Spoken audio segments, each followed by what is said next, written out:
Today, the joy of touring has a 2-for-1 prepared for us. We'll drive through 2 countries situated in a fantastically beautiful part of the world. The mountain range of the first, called the Pyrenees, form a natural border with France. Its coastline mostly faces the Mediterranean Sea.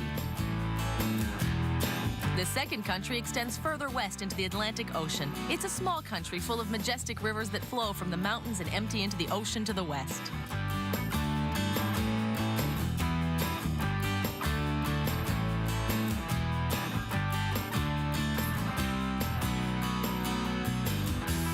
Both countries have long been major economic powers in Europe, especially as nations who sent out explorers to sail the seas and open up new routes to unknown lands. Their past is full of prestige and glory. Come along with us for an all-inclusive tour to Portugal and Spain on the joy of touring.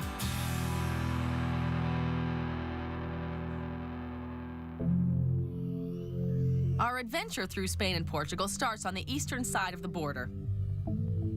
Our first stop will be in the Spanish city of Seville, which is in the southern part of the country, about 140 kilometers from the Portuguese border.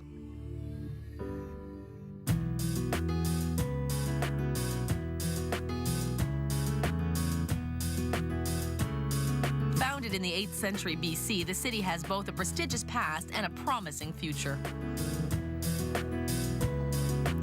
As for the present, we can see it for ourselves.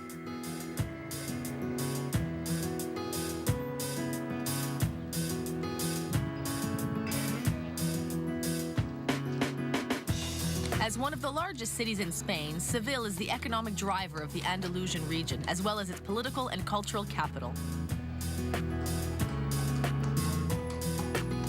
The city has a population of just over 700,000 inhabitants who speak an Andalusian Spanish dialect. Getting to the city is simple. With Spain's sophisticated transportation system, travel to other parts of Europe is effortless. But once we're there, the best way to see the city is on foot.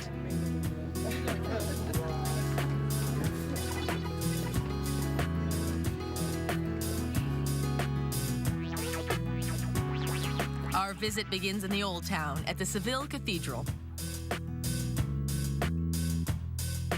Like many of the world's great cathedrals, this wonder of Seville took over a century to build and was finally completed in 1507. It's the final resting place of the famous explorer Christopher Columbus.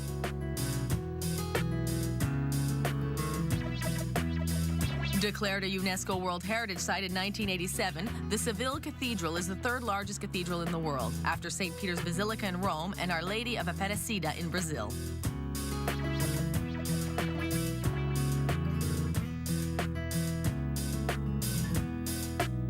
But long before the first stone of this cathedral was ever laid, a great mosque stood here. The mosque was destroyed in a terrible earthquake, but its minaret survived. When the cathedral was built, the architects decided to preserve the minaret and to use it as the bell tower for the new cathedral. Ever since, the tower, called the Giralda, has been an architectural icon of the city.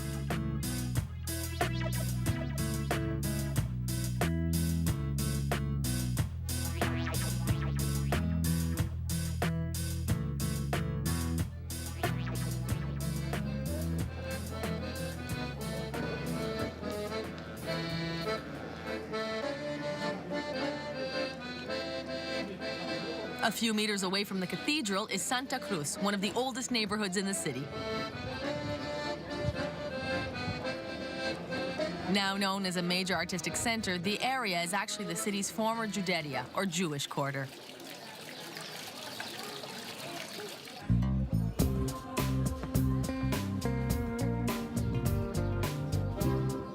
The area's steep, narrow streets and shady plazas are a pleasure to walk through. Strolling through Santa Cruz is simply magical. The neighborhood is friendly and the residents make us feel right at home.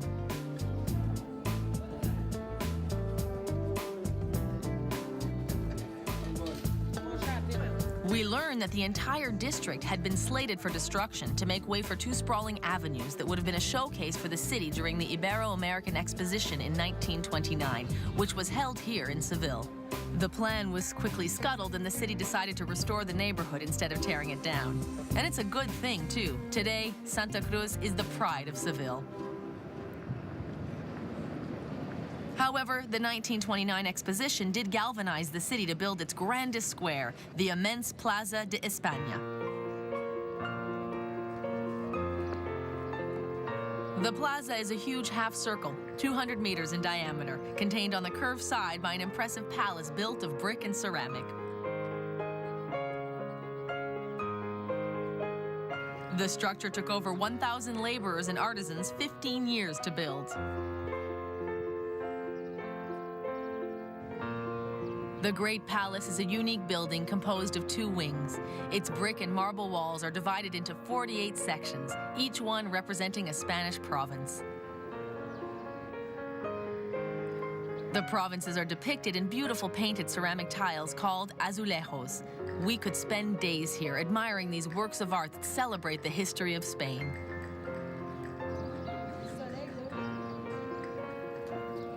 Over the centuries, Spain has been involved in many, many wars and battles. But one of the bravest combatants was in neither the army nor the navy. A few streets away, we visit the statue of Curo Romero, the Pharaoh of Seville. Born in 1933, the matador is legendary in the city. Extremely unorthodox in style, he would at times refuse to kill a bull that he found to be unworthy. He would even go as far as to refuse to fight, which was punishable by a prison sentence at that time. He always claimed loud and clear that he would never retire, that it was the bull who would decide his destiny. To this day, no bull has ever gotten the best of him. It's already late in the afternoon when we head to our hotel. Tonight, we'll sleep at the Air Hotel, a comfortable 4-star situated near the Plaza de España. When we arrive, we are invited to partake in cocktail hour, where we're served wine, beer, or a glass of the exceptional sangria. But the aperitif is just the start of the evening. The hotel puts on a dinner show that will plunge us into Spanish culture in terms of both cuisine and dance.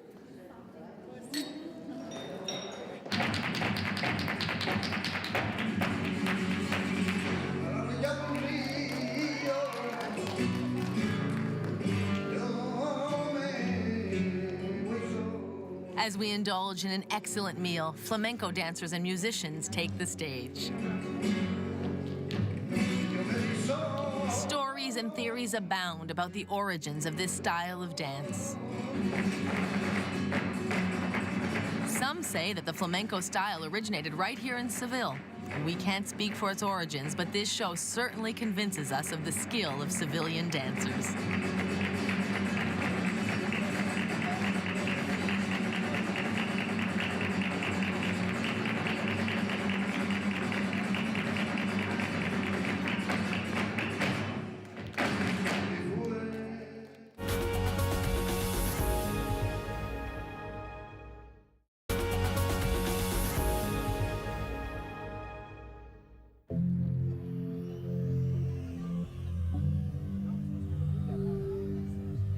Our adventure begins early today.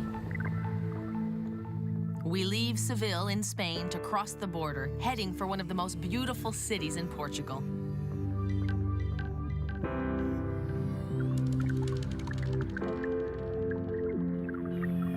Lisbon, or Lisboa in Portuguese, is the capital and the largest city in the country. It was the Tagus River that first attracted the Phoenicians to the area around 1200 BC.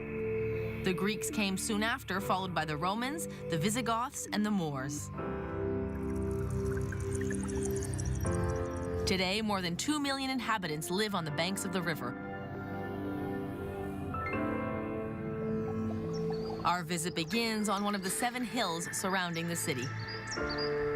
At the top sits St. George's Castle. Built in the 5th century by the Visigoths, the fortress offers the best view of the majestic river.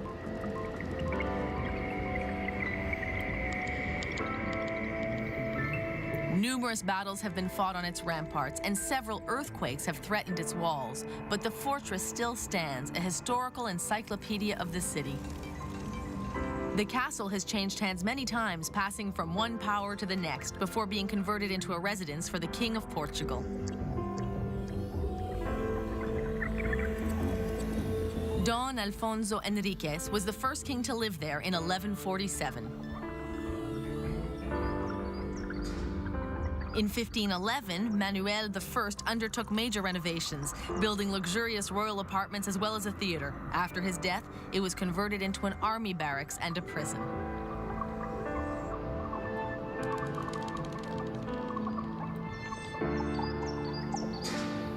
We continue on our tour of Lisbon down in the lower town, an area with a few more modern sites. The best way to get around Lisbon is by tram. Fast and economical, the tram lines are a useful addition to our adventures. Once we're back at sea level, we'll be able to explore the capital on foot. After a visit to the medieval castle, we head toward a very different style of castle. This one much more modern. The Park of Nations is an immense souvenir of the World Fair held in Lisbon in 1998.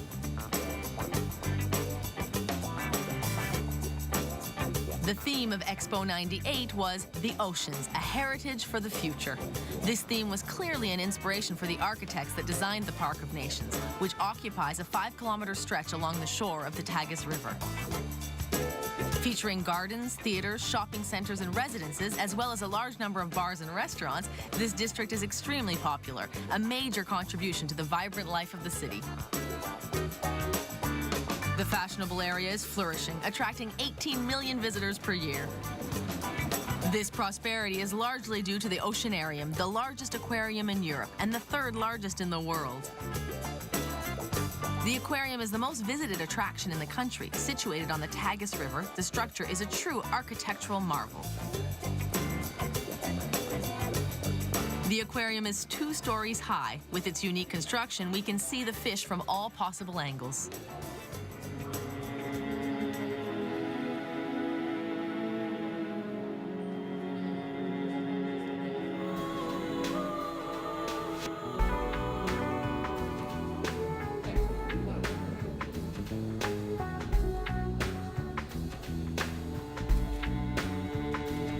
The central tank of the aquarium holds 5,000 cubic meters of salt water, the equivalent of 4 Olympic-sized swimming pools.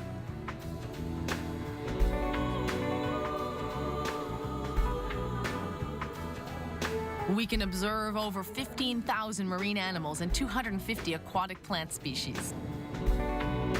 The different tanks in the aquarium hold fish and mammals from the Antarctic coast, the Pacific Ocean, the Indian Ocean, and of course, the Atlantic.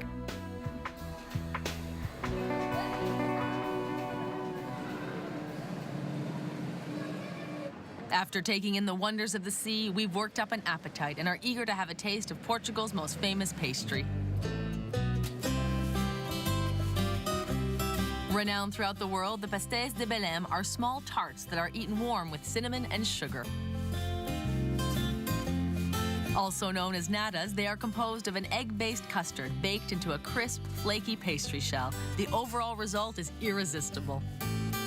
The delicacy was first made in the 19th century by Catholic nuns living in a monastery in the Belém district of Lisbon. Often replicated but never duplicated, these particular pastries are the only ones that can be called pastéis de Belém. It's a strictly controlled appellation based on a secret recipe that is known to only 3 people.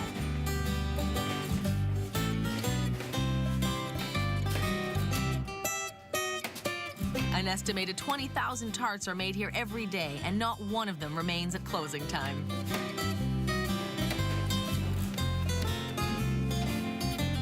Although we don't know the recipe, we can certainly appreciate the taste. This little treat comes to us at a perfect time during the day, giving us the little energy boost that we need to complete our tour of Portugal's capital.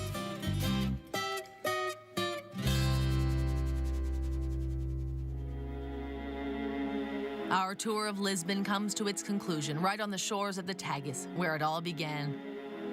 This is where the great maritime explorers set sail in the 15th and 16th centuries.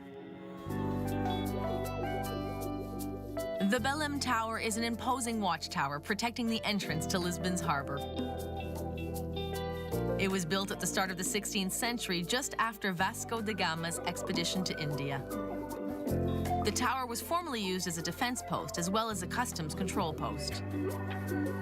The site has seen many ships set sail from the shore in search of new lands and wealth. Close by, the monument to the discoveries pays tribute to the many maritime explorers.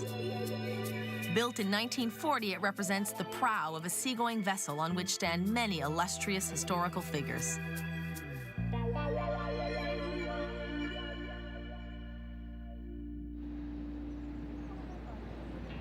We are in a celebratory mood as our day in Lisbon draws to an end.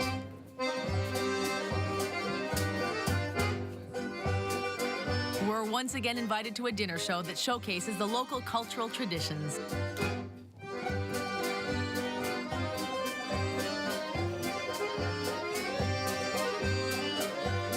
Our all-inclusive tour is a front-row ticket, giving us impressive cultural demonstrations in the places we visit.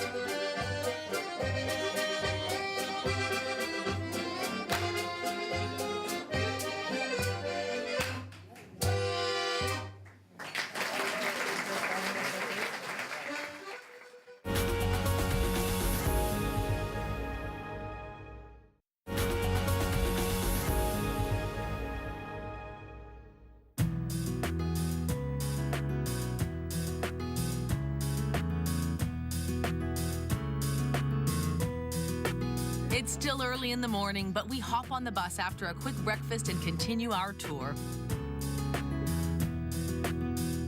Today, our final destination is on the other side of the border. We plan to spend the night in Salamanca, around 500 kilometers away from Lisbon.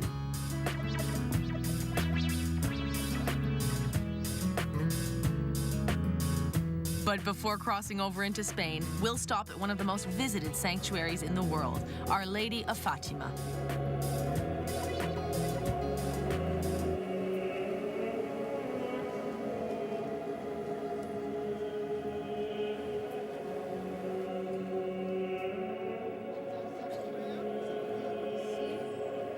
Fatima is the name of an Arabic princess who was captured by the Christians during the Moorish occupation of Portugal.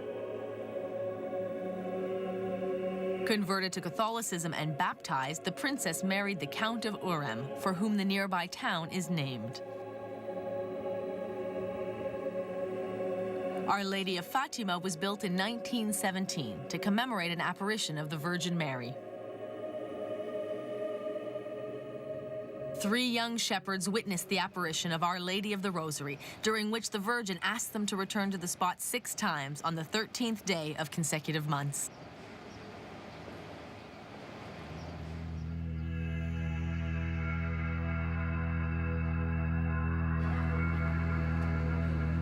News of the apparition spread like wildfire, inciting great curiosity among the faithful.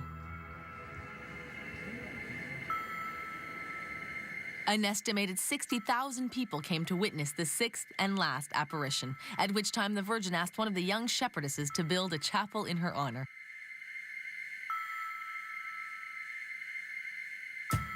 This is how the sanctuary of Our Lady of Fatima came to be built. The sanctuary was originally a small, simple chapel. But when the apparitions were officially recognized by the religious authorities, the decision was made to enlarge the site. Today, the immense plaza in front of the church can contain almost 300,000 pilgrims. Built in the classical style, the imposing basilica features a central tower reaching 65 meters up toward the heavens. The sanctuary is also the final resting place of the 3 shepherd children who witnessed the miracle. During the celebrations marking the 80th anniversary of the apparitions, 4 million visitors made their pilgrimage to the church over a period of 6 months. The Chapel of the Apparitions has become a prominent venue for meditation and prayer. The church is the 4th most visited site for Catholic pilgrims, after Our Lady of Guadalupe in Mexico, the Vatican in Rome, and the Cathedral in Lourdes. After our visit to the Basilica, we get back on the road, ready to cross the border into Spain. We want to get to Salamanca early, so we have time to look around.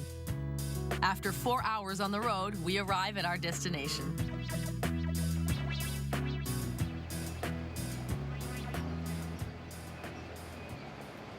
Known for its university, Salamanca is situated to the northwest of Madrid.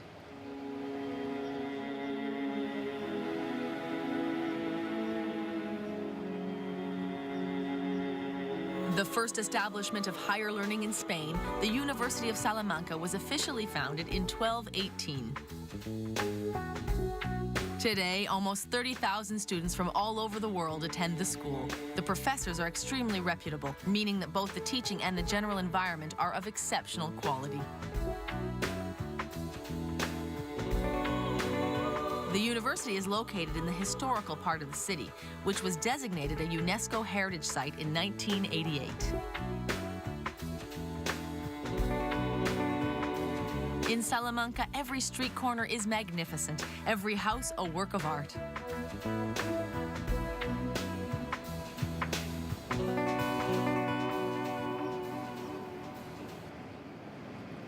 One of the central gathering places in the city is the sumptuous Plaza Mayor. Commissioned by King Felipe V, it was constructed over a period of 26 years. Medallions depicting such famous figures as Christopher Columbus, Miguel de Cervantes, and El Cid are visible above the stately porticos. All of these individuals have contributed to the history of the city in one way or another. Plaza Mayor is surely the culmination of the city's intellectual and cultural energy. Great writers have described the square, great explorers have told of their adventures at this spot, and now it's time for new explorers to continue the legacy of discovery, cameras in hand.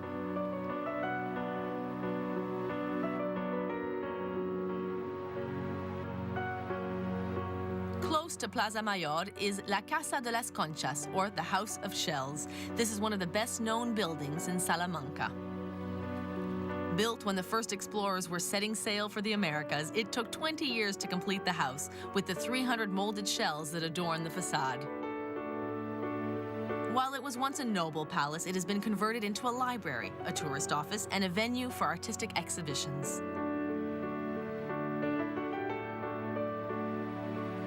A day in Salamanca wouldn't be complete without a visit to the cathedral. The cathedral is in fact two cathedrals built side by side. The first was started in the 12th century and completed in the 14th century. Then, in 1513, the decision was made to build a new cathedral and to tear down the old one. The old cathedral would be preserved as a place to hold mass during the construction period.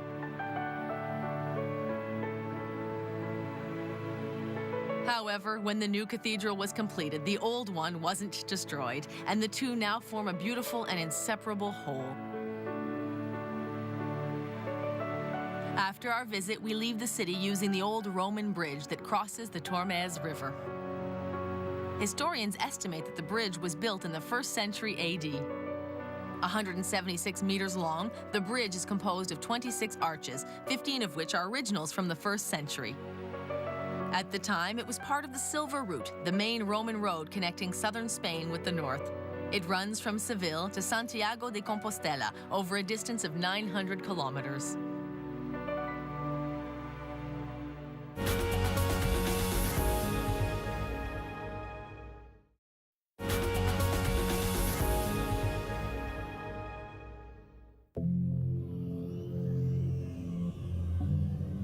Once again, our itinerary for the day will take us to some exciting places.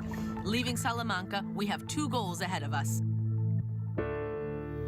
We'll drive to the fortified city of Avila before heading on to end our day in splendid Madrid. Avila is the beautiful capital city of the Spanish province of the same name. The city has a very special charm. Perched at 1,100 meters above sea level, Avila is completely surrounded by a perfectly preserved medieval wall.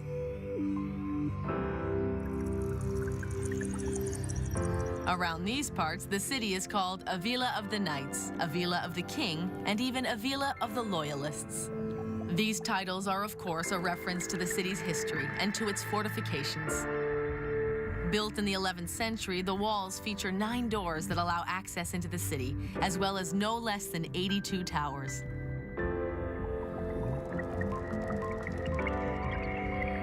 Even the city's cathedral was built into the city walls. Avila, known as the City of Stones and Saints, is the final resting place of the Grand Inquisitor Torquemada. The city was declared a National Historical and Artistic Monument in 1884. A short distance away from the walls, on a hill overlooking the city, we visit Los Cuatro Postes. According to legend, this is where an uncle caught up to his 7-year-old niece who was running off to battle against the Moors, thereby saving her from certain death.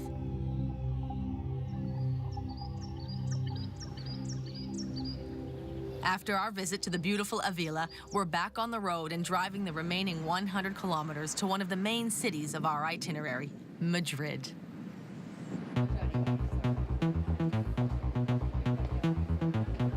The Spanish capital attracts almost 7 million visitors every year.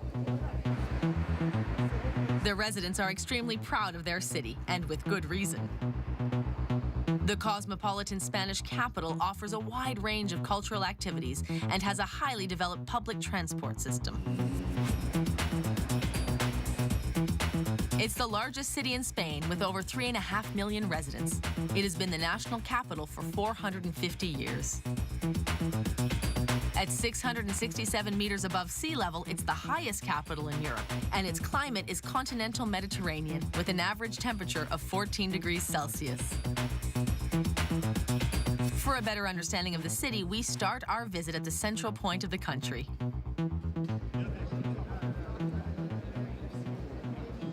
This is the Puerta del Sol, one of the most important landmarks of Madrid. Right in the middle of the city, it's also the geographical center of Spain.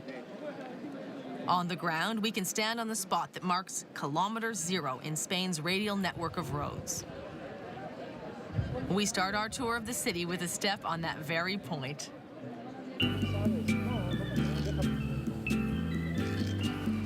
We only have to look around to see that the pedestrian zone surrounding the Puerta del Sol is a great gathering place, a magnet for locals and tourists alike.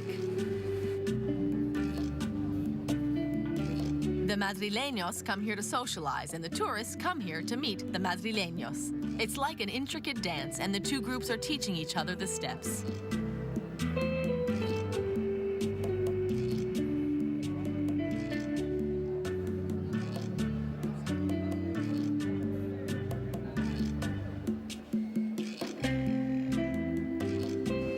Everyone comes together here every New Year's Eve. This is the clock that announces the beginning of the festivities. On the stroke of midnight, those who wish for extra luck in the coming year eat a grape for each of the 12 strikes of the bell. Further along, we can see the symbol of the city, right in the middle of this snack.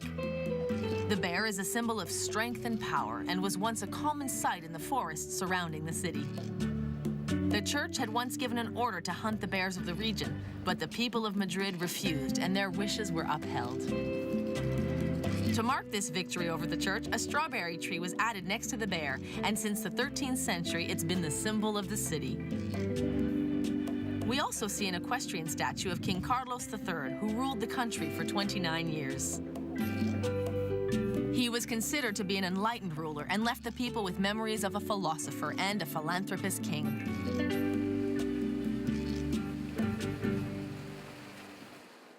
We leave the Puerta del Sol to continue our tour of the city. Walking through the city streets, a small plaza attracts our attention. It's the Plaza de la Villa, location of Madrid's old city hall. At the center of the square stands a statue of Don Alvaro de Bazan, the most brilliant admiral of the invincible Spanish Armada. Today, both the main square and Madrid City Hall have moved elsewhere. The city's main square is now the sumptuous Plaza Mayor. At 120 meters by 90 meters, its size alone is awe-inspiring. It's one of the most popular squares in Spain and puts the energy and spirit of Madrid on display.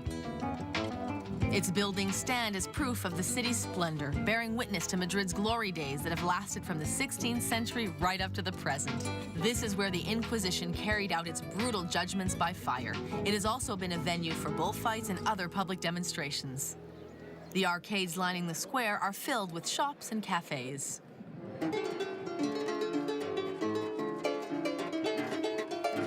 To replace the old city hall at the Plaza de la Villa, the Madrileños decided to renovate the Cibeles Palace, located on Plaza de Cibeles. Built in 1904, the structure took 14 years to complete and is built in the neo-Gothic style. This magnificent building is our last stop of the day. We're not doing any more traveling today. Our hotel is located right in the capital. Tomorrow, we'll continue our exploration of this magnificent city.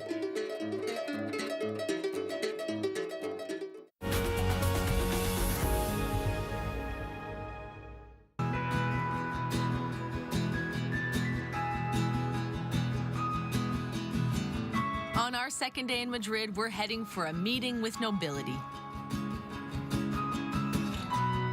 In the early morning light, we head for the cathedral and the royal palace. Both buildings are situated on the Plaza de la Armería. Unlike the other cathedrals we have visited on our tour, this one doesn't have a long history behind it. In truth, the building was begun only 130 years ago and was completed less than 20 years ago, so it's a spring chicken in the grander scheme of things. However, its relative youth makes it no less impressive. It was Pope John Paul II that consecrated the cathedral at a celebration in June of 1993. At 102 meters, it's as wide as a football field and was built using various architectural styles, including the neoclassical style that borrows elements from Greek and Roman architecture. The building is awe-inspiring. The cathedral sits on the Plaza de la Almería across from the Royal Palace, which was the official residence of King Carlos III, who ruled Spain in the 18th century.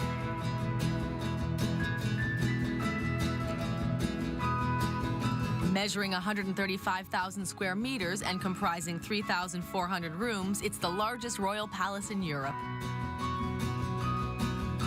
In fact, the royal palace is somewhat underoccupied as it's only used for official functions. Even the present king and his family no longer live there.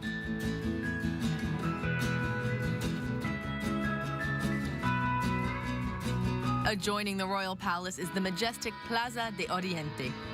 It was inaugurated in 1844 and is dominated by an equestrian statue of Felipe IV. He was considered to be a subpar statesman, and the Spanish monarchy underwent a marked decline under his rule because of the successive wars that he waged. However, he is still considered to be one of Spain's greatest supporters of the arts and was the greatest patron of his day.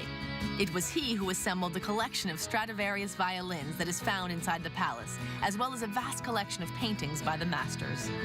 The surrounding gardens are dotted with 20 statues of Visigoth kings. These statues were once installed on the palace's roof ledge, but due to their weight, they had to be moved down to the garden. After this royal visit, we decide to go for a wander through the streets, but our encounter with royalty isn't over yet. We're heading for a place that is widely considered to be the king of Madrid restaurants. The Museo de Jamón, whose name means the Ham Museum, is an extremely popular chain of restaurants. The establishment has been making a name for itself in Madrid for over 30 years and now has a dozen locations in the city. The display cases overflowing with cured meats are not just mouth-watering, they could be called works of art.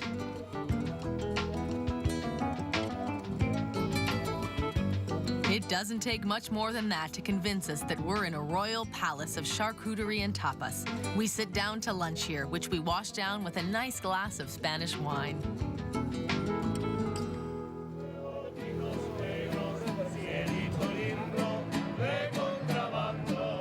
Coming out of the restaurant, we witness a display of Mexican culture right in the middle of Spain.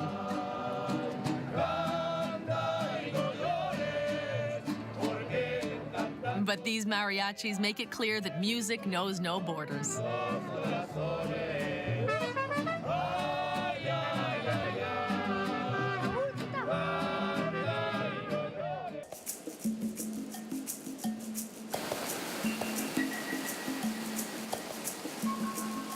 Today, we'll leave Madrid and head out in search of new adventures. Our destination is the city of Granada, located just over 400 kilometers south of Madrid. On the road, we'll follow in the footsteps of one of the most famous characters in Spanish literature, Don Quixote. Before leaving Madrid, we'll stop in the Plaza de España to meet the hero himself.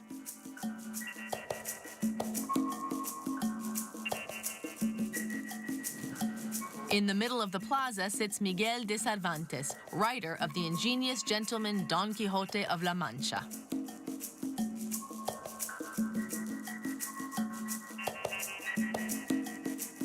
A former soldier, Cervantes published Don Quixote at the beginning of the 17th century. The book has been labeled the first classical novel ever written, and its main characters, Don Quixote and his trusty companion, Sancho Panza, have become literary icons in their quest to fight evil and protect the oppressed. In the book, Don Quixote is a gentleman in his 50s who's losing his grip on reality as a result of reading too many books about chivalry and knighthood. The medieval parody is the second most published book in the world after the Bible. The story in the novel unfolds in La Mancha, the homeland of the fictional knight. That region is the next stop in our adventure.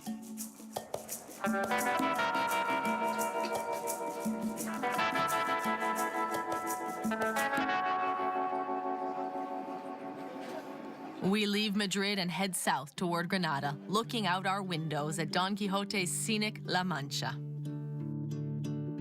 La Mancha is a region that encompasses 5 Spanish provinces. We have to cross the region on our way to Granada in the south.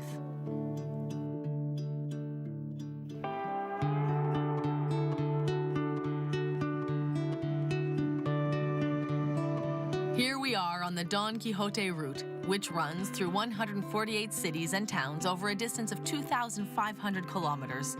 Our first stop is in Consegura, a small city with a population of around 10,000. But this town is famous throughout the world thanks to its 12 windmills. In the novel by Cervantes, Don Quixote mistakes the windmills of Consegura for ferocious giants sent there by an evil magician. Sancho Panza, his faithful companion, knows quite well that the giants are windmills, but nothing can keep Don Quixote facing them down.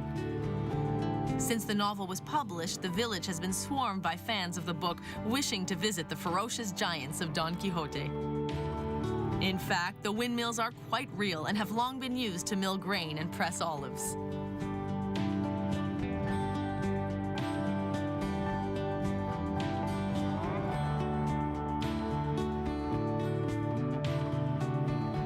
At each one of our stops along the route, the silhouette of the literary hero is there to greet us.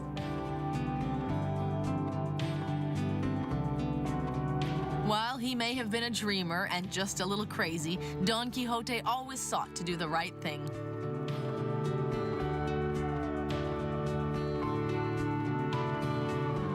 The trail that we follow is a fabulous way to learn more about the illustrious and eccentric character, even as we head further south toward our destination.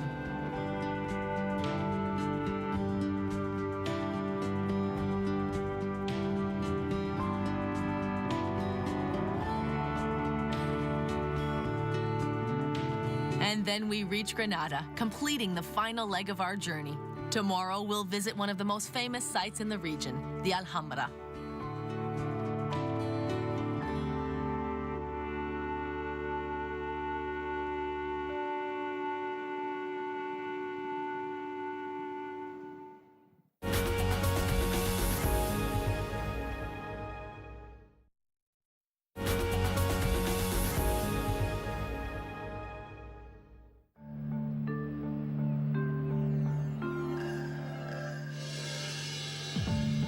It's already the last day of our adventure on the roads of the Iberian Peninsula.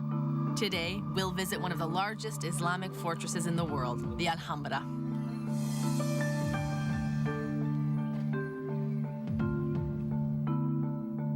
The complex sits on a plateau overlooking the city of Granada. From the fortress, the city looks to be one of the most beautiful jewels in Spain.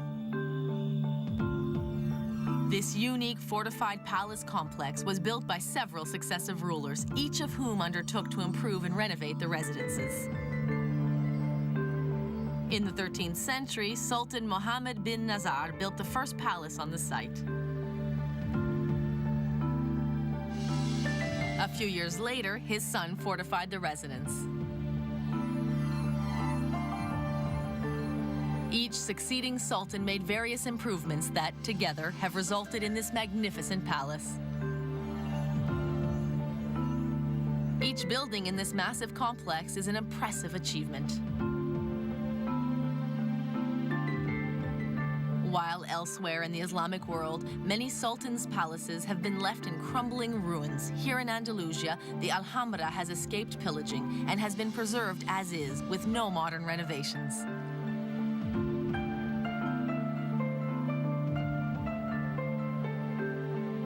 In the 15th century, when the Christian kings conquered Granada, they didn't have the resources to replace the existing palaces. The Alhambra was therefore used as their royal residence when the court came to Granada.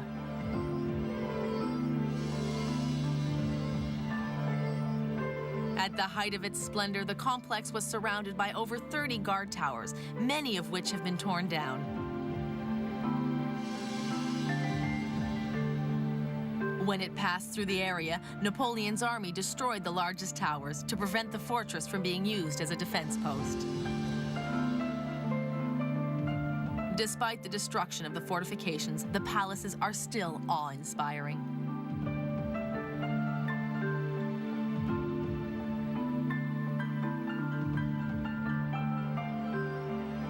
Today, as we visit the site, we are immersed in over 600 years of history, from the period of Islamic rule through to today. It's a wonderful way to end our tour through Spain and Portugal.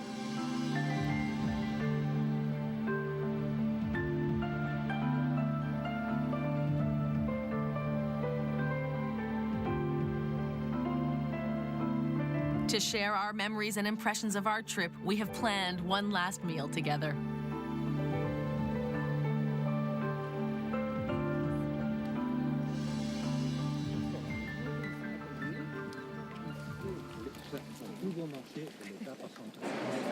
This time, we will indulge in one of the most famous dishes of Spanish cuisine, paella.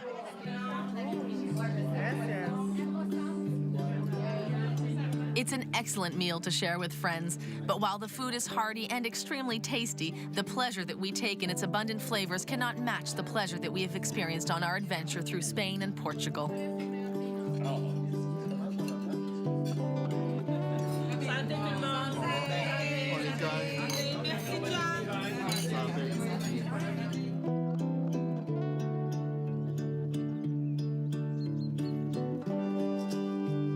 The Iberian tour is a special treat for history buffs. If you like relaxing in the comfort of a bus with ample time to get to know the other passengers, this trip is custom-made for you, giving you the chance to see Madrid, Lisbon, Seville, and Granada, all in the same tour. But don't tuck your suitcase away just yet. You may just be tempted to join us on our next Joy of Touring.